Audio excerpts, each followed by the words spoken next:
Hey friends, welcome back to the channel with more My Hero Academia. This is season 3, episode 6, and last time Tetsu and Kendo were able to take out the gas guy, and Deku got Koda back to Aizawa, and we still have 8 villains left, so we are still in a world of trouble. Don't know all their quirks yet, and Tokoyami's in so much pain because Dark Shadow is raging.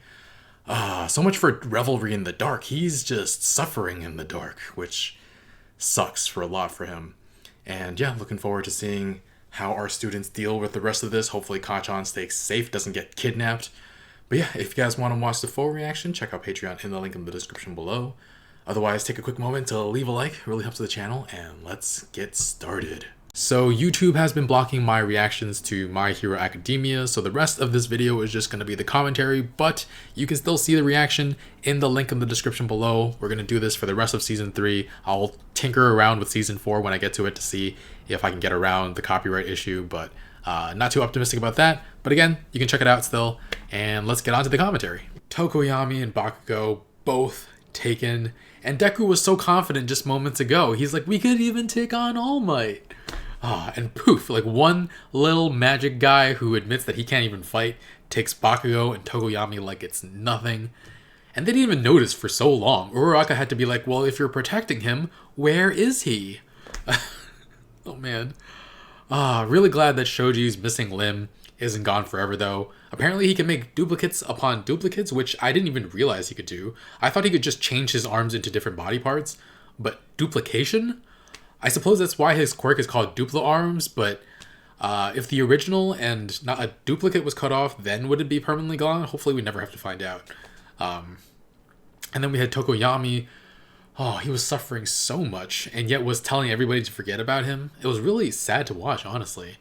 And we've talked about Deku having this quirk that can break his body apart, but at least he can choose when to break his body. Tokoyami has something inside him that won't listen if he loses control. And that's way more terrifying. Dark Shadow has his own consciousness too, and I knew it would be powerful, but not that powerful. Put him against any like non-light quirk user at night, and they'd have a heck of a difficult time beating him, and he's a teenager. I don't know if he'll probably get much stronger just growing up, and it's a scary thought. Moonfish was crushed instantly. Bakugo actually held off Todoroki until Moonfish had been taken care of because he saw it was an opportune moment. And then they both subdued Dark Shadow.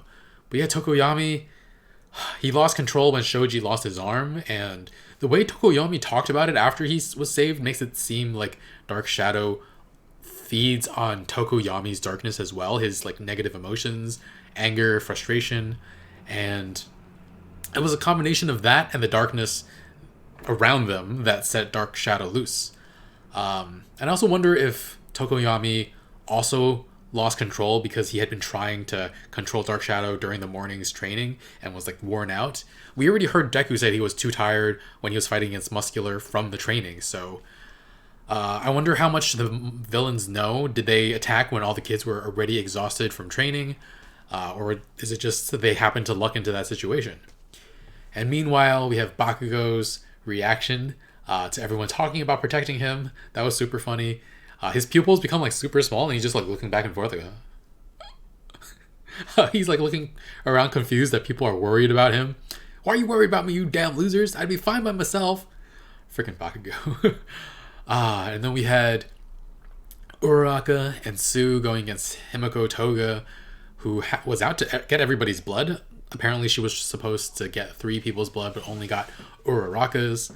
Froppy tried to get Uraraka out of there at first. All these kids being so selfless. It's great, but the circumstances are so dire, and I don't want to see any of them get hurt. Toga cut Froppy's tongue. Ouch. I can't imagine how much that would hurt. And Uraraka's gun-head martial arts were great, though. Like, just a week of training, and she can get the upper hand on some villains.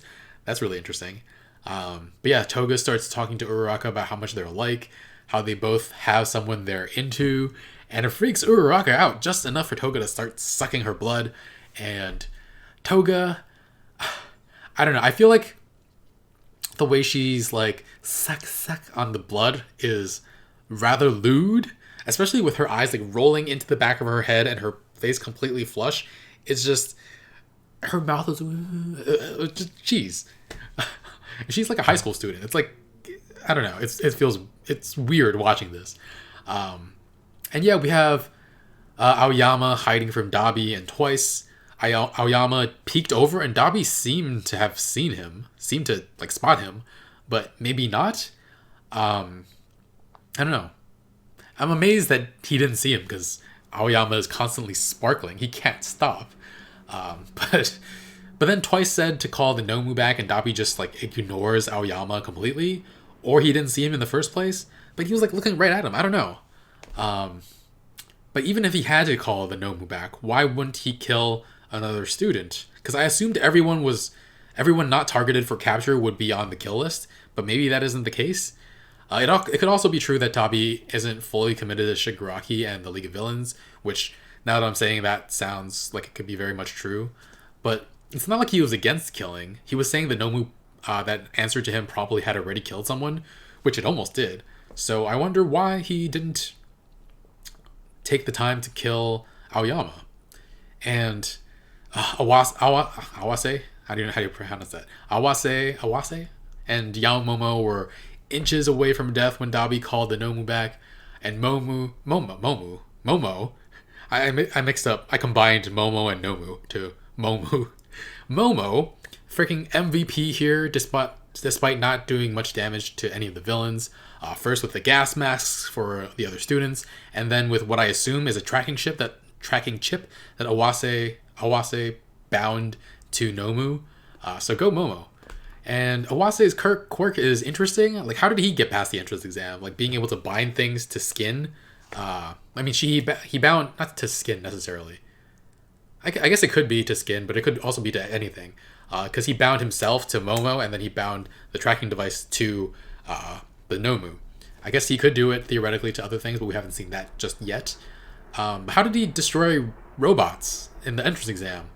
I was thinking if he bound the robots to walls or to the ground or held them in place for other candidates to destroy, he would deserve some points too. But I don't think people can work in teams in the entrance exam, which seems odd since teamwork is so important in hero work, unless you're powerful enough that you don't need teamwork at all. See, I don't know, why not give kids incentive or shared points if they work together? I guess that might have some overlap with rescue points if you're helping your teammates, though. I don't know. Oh, but yeah, rescue points. I guess Awase probably got rescue points in the entrance exam. We saw him carrying around Momo attached to himself. But if that is how he passed, that's pretty darn heroic. He must have gotten a lot of rescue points, putting the safety of others above getting points for himself, just like Deku. I don't know. Maybe. Anyway, I'm getting off track completely. Kurogiri shows up after Tiger and Mandalay defeat Magna and Spinner, which, so frustrating. He's going to get them to safety and then save the kid and Muscular and Moonfish. And I know this entire time that the victory condition for the heroes was the survival of the kids and them not getting captured, but it's disappointing that all their hard work won't mean that these villains get taken in by the authorities. But yeah, I can't imagine Deku having to fight Muscular again. That would be so exhausting. Because that took everything out of him. That honestly might have been the first time Muscular was ever overpowered in his entire life. Yeah, Deku comes up with an idea to get everyone to fly at the magician villain to take him down, using Uraraka to make them weightless, Asui to throw them, and Shoji's arms as like wings to adjust their flight path to take the villain down.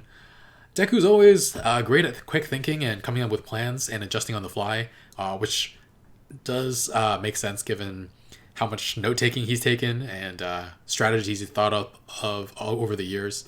And there was that moment where Uraraka was like, wait, here, and like ripped her shirt to wrap around his broken arms. At first I was like so confused as to why she was taking off her clothes. I was like, what are you doing?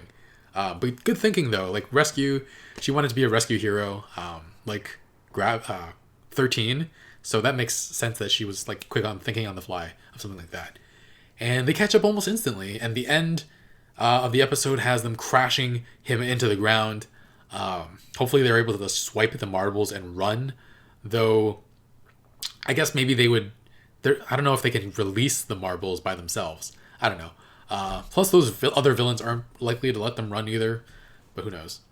Dabi and Twice were saying that Himiko was meant to get 3 people's blood, like I said earlier. Sounds like they have someone on their side who has a quirk that also has to do with blood, like Stain. It didn't sound like they were after specific people's blood, though. Don't know how that'll work out. But yeah, Himiko is crushing hard on Deku as well, which, given her weird interaction with Uraraka, I don't know how that will all turn out. Is it going to be a unrequited love triangle? It's going to be weird. But Twice, one of Twice's personalities, is apparently interested in Toga, which she's a high school kid, so it seems like I hope he's in her age range. Otherwise, it's a little creepy, but I don't know. One personality also knows the kids that landed, but the other doesn't. It's Twice is really weird and super funny. Anyway, guys, I'm gonna give this episode a 9.25. The stakes are so high right now. Tokoyami's been through so much this episode. First with Dark Shadow raging, and then being taken by this magician villain. Hopefully he winds up okay. Hopefully Bakugo gets free too. Anyway, guys, I'm trying to refocus my commentary a little more, make it shorter by not recapping a bunch and just giving you my thoughts. Don't know that I really succeeded this time, but hopefully you enjoyed the reaction and my commentary. Leave a like, really helps to the channel, and if you want to watch the full reaction, you can check out Patreon in the link in the description below. And yeah, thanks for watching. I'll see you guys next time. Bye, friends.